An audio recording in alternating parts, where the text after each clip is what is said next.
Hello everyone, welcome. Welcome to week 2 of our course, Culture and Communication. Very excited to have you here and learn together. The topics that we will cover today are culture, essentialism, and representation. And because this is the very beginning of this whole course throughout the semester, we are going to talk about some very essential key terms that are going to be addressed over and over again throughout the semester. So not to worry, and I hope you don't feel burdened or anything like that, because I assure you these will come up here and there again. So let's take a look at some learning objectives.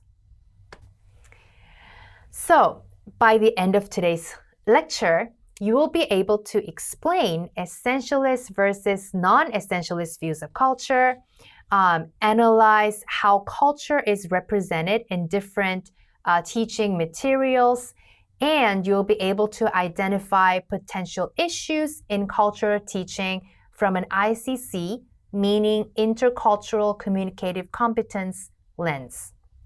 So at the bottom line, the question that I want us to think about together throughout today's lecture is, what does it mean to teach culture in TESOL? Okay, now that we started thinking about what culture means to each of us, let's start our discussion with what it means in the field of teaching language, world language, or teaching English in a lot of our contexts.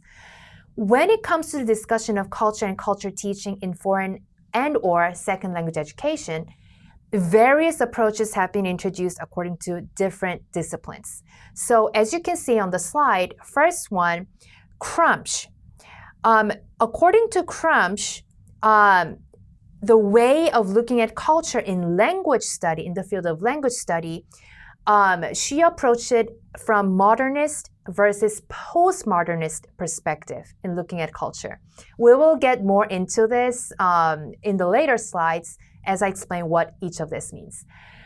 And then Bauman and Dervin, these people were in the social sciences and intercultural education field.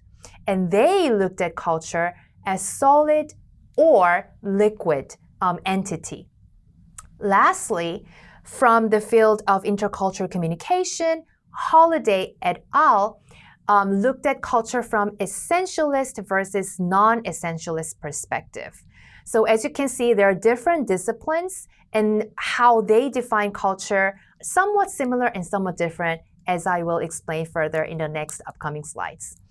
It's important to remember, though, these different approaches, there are no wrong or right answers, and they still coexist today in theory and practice in TESOL.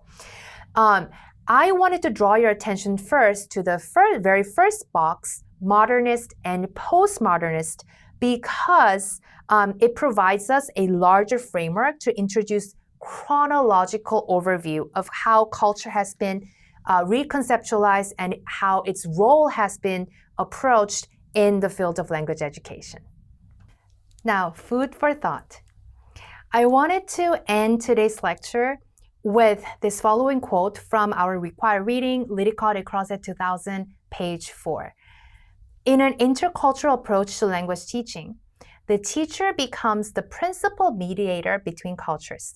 She or he has to consider both the learner's own cultural expectations and understandings, and at the same time introduce them to a new cultural viewpoint enshrined in the target language.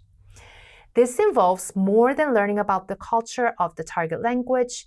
It involves reflecting on how culture works through language.